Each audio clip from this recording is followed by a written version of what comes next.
Well, the first thing I'd like to do is thank my own supporters for the faith that they showed in me in this leadership election. We finished the first day of nominations. Owen Smith has a lead, and I think that it's in the best interest of the Labour Party that we now come together so that we can have one candidate. So I'm announcing tonight that I'm withdrawing from this race and supporting Owen. I'd like to congratulate Owen on coming top in this race and then going on, I think, to take on Jeremy Corbyn. We have a Labour Party at the moment that is not working. We've got a leader that doesn't have the confidence of his members of parliament and isn't reaching out to the country. We need to have a strong and united Labour Party so that we can be a good opposition, take the fight to the Conservative government and heal our country. So I am announcing tonight that I will be supporting Owen in that endeavour with all of my enthusiasm and might. And I'd also like to say to the people outside watching this, if you're a supporter of the Labour Party and you want the Labour Party to be an effective opposition who can take on the Tories and win, please go to the Labour Party website, sign up as a registered supporter and join this fight. You have till 5 o'clock tomorrow. Thank you very much. Angela, have you done a deal with Owen Smith? Will you take a job? Would you take any job working alongside him in his cabinet? I'm supporting Owen. We are going to be in lockstep together, arguing for an effective, united Labour Party, doing its job as Her Majesty's opposition and opposing this Tory government. What was the gap between your candidacy? Well, there was quite a narrow gap, but when I looked at the results, I didn't think that it was in the interests of the party that this carried on. It's now important that people register as supporters so that we can take the battle for the future of the Labour Party out into the country. Thank you very much. Let's join Laura Kuenssberg at Westminster. Thanks, Hugh. Well, Owen Smith has just joined us here in the Central Lobby in the Houses of Parliament. Firstly, congratulations. Thank you very much. How do you feel about the result? First of all, tell us, how far were you ahead? I was a significant amount ahead, but I think that's not the point, Laura. Tonight is a hugely important night for the Labour Party. It's a night when we can begin the process that is necessary to heal the divisions in our party, to unite this party, to make us into a truly powerful and united opposition and get us ready once more to win back the trust of the British people and get Labour back into government. How on earth do you begin to do that when it's very clear that swathes of the membership think that MPs like you do not have the right to try to shove their leader out?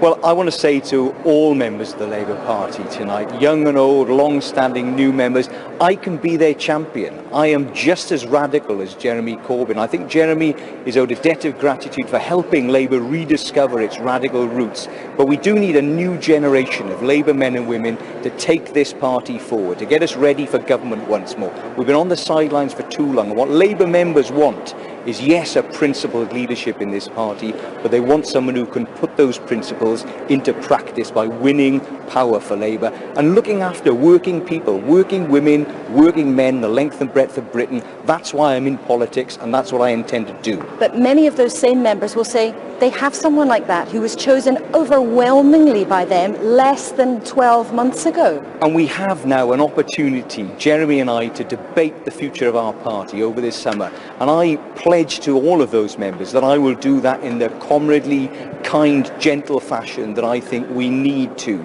in the Labour Party. But I will take Jeremy on the issues and on the policies. I think I've got ideas that can turn some of the slogans we've had in recent years into solutions that would lead to better material improvements in the lives of working people. That's what Labour's about. We're about helping people get on, all people in this country, and we've got to be seen as that once more. And under my leadership, we will be. Now, some people would say, hearing you talk about kind and comradely debate with Jeremy Corbyn might not quite go along with what's happened between you and Angela Eagle in the last few days. Some of her supporters feel that you rather have behaved a little bit shabbily, coming into the race at the last minute and then pushing her out, essentially. What do you say to that?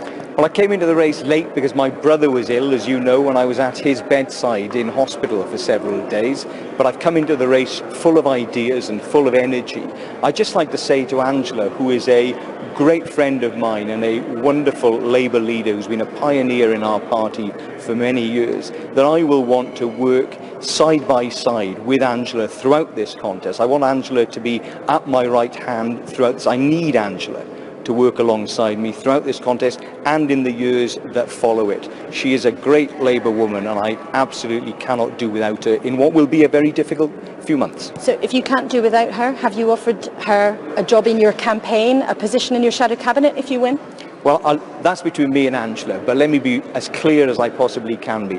Angela is a star in the Labour firmament. She will be at my right hand throughout this contest, and if I am successful, thereafter, Angela will be alongside me as my right-hand woman. That sounds rather like you've offered her the Shadow Chancellorship or maybe the chair of your campaign. Well, look, it would be absolutely presumptive for me to get into that. We've got a contest between Jeremy and myself right now, but I couldn't be clearer. I want to build a team of all of the talents of the Labour Party. We've been divided for far too long. Our members are sick and tired of the Labour Party being divided. And it's my job, having been asked now by my peers, to heal the Labour Party, to unite us, to get us ready, not just to be in opposition, but a credible, radical government in waiting. That's what I'm intending to do. And over the next couple of months, I'm going to prove it to those members, street by street, town by town, meeting by meeting. I'm going to take the fight out onto the streets and make sure that I persuade them that I can be not just the next Labour leader, but a Labour Prime Minister in waiting. That is what I intend to prove to the country. Do you think you'll win? Yes, I do think I'll win. I think I've got the ideas and the energy, and I think I can persuade the Labour membership that it's time to move on from Jeremy. It's time for us to move on to a new generation of politicians and time for us to get ready to be a government once more. The Tories are destroying many of the things that Labour built over decades. They're being dismantled piece by piece, and Labour cannot stand by on the sidelines and let that happen. We have got to fight for our values, and to do that we've got to be powerful in this place, powerful in our communities, and credible. The country has to look at us and say, we can imagine these people running this country and doing so better than the Conservatives. That's the task I'm setting myself, that's the task I'm setting everybody in Labour, and I expect us to achieve it. Owen Smith, thank you very much indeed for talking to us here on BBC News. And of course, Hugh, we will be hearing a lot more from Owen Smith now in the months to come. Of course, the former Shadow Work and Pensions Secretary for the Labour Party, a relatively new entrant to the House of Commons, having come to this place in 2005, unlike his previous competitor, Angela Eagle, who'd been an MP for longer than that. Many of his supporters believe that is one of his attributes. He comes into this, if you like, as a clean skin, somebody who was not in this place when Labour went into Iraq, something that many Labour MPs, even more than 12 years on, say would be a stumbling block, or would have been a stumbling block for Angela Eagle. But the race between the two of them, at least, is now over. Of course, the most significant one now really begins. Hugh. Very interesting, Laura. Thank you so much for bringing us up to date, and to hear there from Owen Smith and earlier from Angela Eagle. Thank you very much. Laura Kunsberg, our political editor.